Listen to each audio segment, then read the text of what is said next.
संपूर्ण महाराष्ट्रात विधानसभा निवडणुकीचा जो प्रचार होता तो आज आता थांबलेला आहे। आता फक्त एक दोन तास राहिलेला आहे। आज आमची अखेरची एक प्रचार फेरी होती।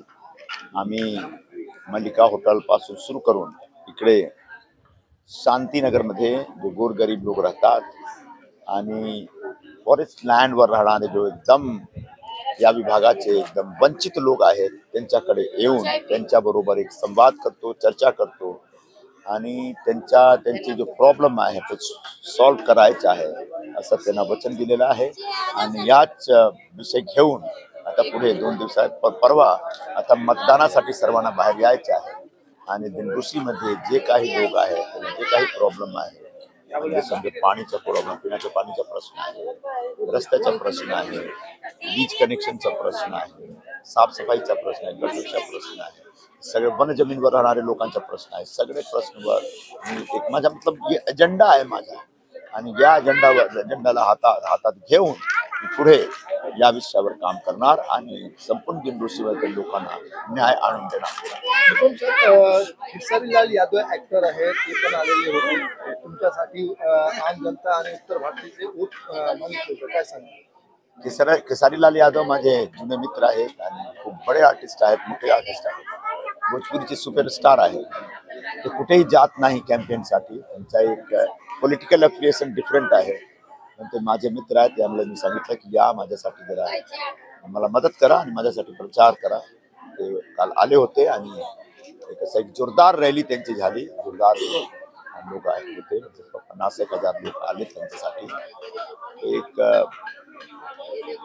मी आभारी आहोत त्यांच्या खेसारीलालजीचा।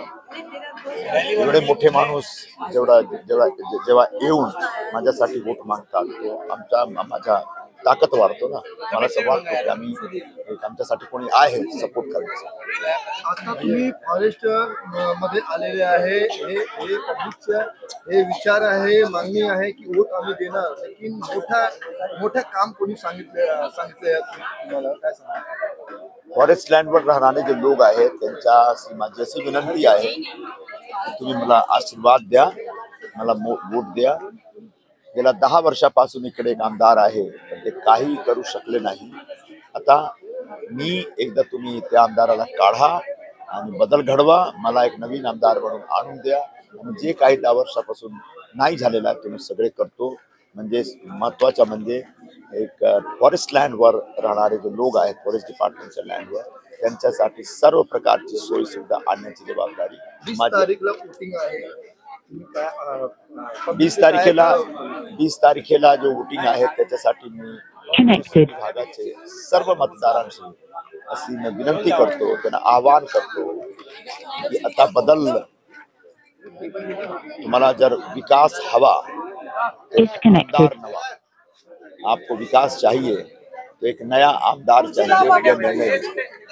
कारण असं आहे की 10 वर्षापासून एक आमदार काही केले नाही, तर आता त्यांना पराभूत करण्याची वेळ आलेली आहे आणि एक नवीन चेहऱ्याला एक संधी देण्याचा वेळ आलेला आहे। तुम्ही या विभागामध्ये एक नव्याने निवडून आल्यानंतर खूप चांगला काम करणार आणि लोकांना या विभागामध्ये राहणाऱ्या लोकांना जे काही सोयी सुविधा आहे हमें जीतना मालूम है और हम जीत के रहेंगे। जिस बस्ती में आज आए हैं यहाँ पे लोगों को काफी तकलीफ थी और उनका कहना है कि दादा ने हमारे लिए तो और भी कुछ उनकी मांगे हैं, तो आपने रखा है एकदम बात सही है आपकी। 2017 में जब हम लोग यहाँ पे कॉर्पोरेशन लड़ने आए, कॉर्पोरेशन का फॉर्म भरने से पहले मैंने यहाँ पे पानी का व्यवस्था कराया, तो प्राइवेट तरीके से सारी चीजें करते हुए लोगों को तभी पानी दिया। आज लोगों को फ्री में यहाँ पे पानी मिलता है। शौचालय है, जहाँ पे शौचालय पहले लोग रोड पे जाते थे, आज यहाँ पे बहुत सारे शौचालय है। बिजली की समस्या थी, चोरी की लाइट्स को में अदानी की तकलीफ होती थी, वो जो उनको हमने लाइट्स की व्यवस्था करा के दी है। और अभी यूनिट्स में थोड़ा कमर्शियल यूनिट्स का रेट्स उन्हें लग रहा है, रेसिडेंशियल टैरिफ का जो बेनिफिट जो मिलना चाहिए उन्हें नहीं मिल रहा है, इसके थोड़ा रेट्स उन्हें ज़्यादा लग रहे हैं, पर उसके ऊपर भी हमारा काम चल रहा है। मुख्यमंत्री शिंदे साहब ने अभी कल ही भाषण में कहा कि वन क्षेत्र में रहने वाले सभी रहिवासियों को सारी मूलभूत सुविधाएं, रस्ते, पानी, बीच, शौचालय, ये मूलभूत सुविधाएं उनको उपलब्ध कराने का जीआर सरकार बनते ही पहला हम लोग उसे 2 दिन बना। वोटिंग के लिए रह गए संजय निरुपम के लिए, किस तरह से तैयारी आपकी है?